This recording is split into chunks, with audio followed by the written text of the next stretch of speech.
பிரணவன். நான் உயிரியல் துறையில் மாவட்ட நிலையில் 1ஆம் இடத்தையும், தேசிய ரீதியில் 3ஆம் இடத்தையும் பெற்றுக் கொண்டுள்ளேன். அம் ம் இந்து கல்லூரி அன்னைக்கும், எனக்கு கல்வியற்ற ஆசிரியர்களுக்கும், சக நண்பர்களுக்கும், பெற்றோருக்கும், பாடசாலை அதிபர் ரட்னம் செந்தில்மாறன் சார் அவர்களுக்கும் எனது நன்றியை தெரிவித்துக் கொள்கின்றேன். முக்கியமாக எனது வகுப்பாசிரியர் தில்லைச்செல்வன் சார் ஆசிரியர், அம் எ Sivakanth sir chemistry sir, Kalatheepan sir biology sir, ஸ்கூ மற்றது இவர்கள் பாடசாலை எனக்கு கல்வியற்ற ஆசிரியர்கள். அவர்களுக்கு மிகுந்த நன்றியை தெரிவித்துக் கொள்கின்றேன். அம் அத்துடன் நியூ சயின்ஸ் வேர்ல்டில் எனக்கு கல்வியற்ற ஆசிரியர்கள் என்.டி. கயேந்திரன் சார் அவர்களுக்கும், டயஸ் சார் அவர்களுக்கும், குமரன் சார் அவர்களுக்கும் நன்றியை தெரிவித்துக் கொள்கின்றேன். மேலும் கலாமிஸ் அவர்களுக்கும், அ அ சிவலிங்கம் சார் அவர்களுக்கும் எனது மிகுந்த நன்றியை தெரிவித்துக் கொள்கின்றேன். மாவட்ட நிலையில் 5க்குள் வர வேண்டும் என்று தான் எதிர்பார்த்திருந்த நான். 1ஆம் இடம் வரும் என்று எதிர்பார்க்கவில்லை. நாங்கள் ரெட்டியர்கள். எம் எங்களுக்கு டவுட்ஸ் வந்தா நாங்க சேர்ந்து படிப்போம். மற்றது வந்து பயாலஜி, கெமிஸ்ட்ரி, பிசிக்ஸ் எல்லாம் பேப்பர்ஸ் செஞ்ச நாங்கள்.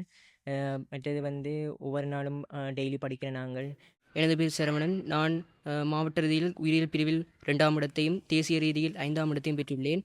எனது இலக்கு ஒரு எதிர்காலத்தில் ஒரு சிறந்த வைத்தியனாக வந்து எங்கள் அப்பாவைப் போல வந்து ஒரு சேவையை செய்ய வேண்டும் என்பதே ஆகும்.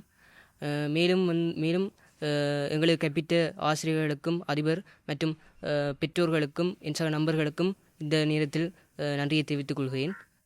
மேலும் நாங்கள் எங்களுக்கு ஜூனியராக இருக்கிற ஆட்களுக்கு நாங்கள் தெரிவித்துக் கொள்ள வேண்டியது, நீங்கள் வந்து டைம் மேனேஜ்மெண்ட்டோட பேப்பர் செய்ய வந்து நீங்கள் டைமை மேனேஜ்மெண்ட் பண்ணி செஞ்சு பார்க்கணும். இப்போ ஒரு ஸ்ட்ரக்சர் செகண்ட் பார்ட் நீங்கள் செய்கிறீங்கண்டா வந்து ஸ்ட்ரக்சரை ரெண்டையும் சேர்த்து ஒரே டைமில் வந்து செஞ்சு முடிக்கணும். அப்போ நீங்கள் ஒரு ஸ்ட்ரக்சரையும் ஒவ்வொன்றா தனித்தனியாக ஒவ்வொரு நேரத்துலையும் செஞ்சு முடியக்கூடாது. அப்போ அடுத்ததாக வந்து நீங்கள் வந்து சுயமாக படிக்கிறதுக்கு வந்து ஒரு நேரத்தை வந்து ஒதுக்கி வச்சுருக்கணும். இப்போ நீங்கள் வந்து ஒரு நெடுக நேரம் வந்து நீங்கள் கிளாஸ்லேயும் முடித்து வந்து திருப்பி வந்து படுத்துட்டீங்கன்னா பிறகு சுயமாக படிக்கிறதுக்கு நேரம் இருக்காது. அப்போ வந்து அது வந்து உங்களோட மெமரியை வந்து பாதிக்கும். அப்போ வந்து நீங்கள் பரீட்சையில் வந்து கூடிய புள்ளிகளை பெற்றுக்கொள்ள முடியாது. அப்போ வந்து நீங்கள் அந்த நேரத்தை வந்து ஒதுக்கி கொள்ளக்கூடியதாக இருக்கணும். மேலும் இந்த சந்தர்ப்பத்துக்கு வந்து நன்றி, வாய்ப்பு கொடுத்த அனைவருக்கும் வந்து இந்த நேரத்தில் வந்து நாங்கள் நன்றியை தெரிவித்துக் கொள்கின்றோம்.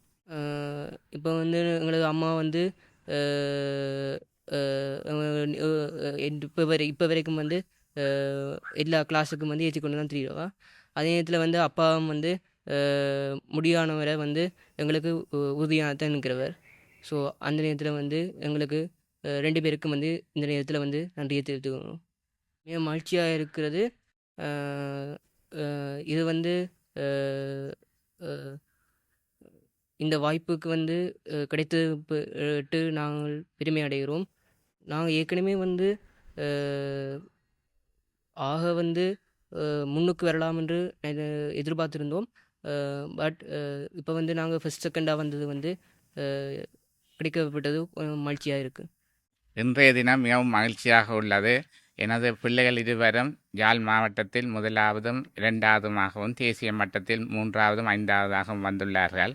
இவர்கள் இந்த பரீட்சையும் மிகவும் சிறப்பாக செய்தார்கள். 3 பாடங்களும் 95 புள்ளிகளுக்கு மேலேயே பெற்றார்கள். அடுத்ததாக இவர்கள் திறமையாக செய்தது மற்ற பிள்ளைகளுக்கும் ஒரு முன்மாதிரியாக இருக்கும் என்று நினைக்கின்றேன். இவர்கள் மாதிரி எமது மக்கள் எமது பிள்ளைகளை வடிவாக படிப்பித்து வாழ்க்கையில் முன்னேற்றுவதற்கு உதவ வேண்டும். இந்த வகையில் எனக்கு உறுதுணையாக இருந்த என் மனைவிக்கு மிகவும் நன்றிப்பட்டு உள்ளேன். மற்றும் இவர்கள் எதிர்காலத்தில் எமது சமூகத்தை நல்லாக முன்னேற்றுவதற்கும் கடவுள் அருள் புரிவார் என கூறி இச்சந்தர்ப்பத்தை தந்த உங்களுக்கு நன்றி கூறுகிறேன்.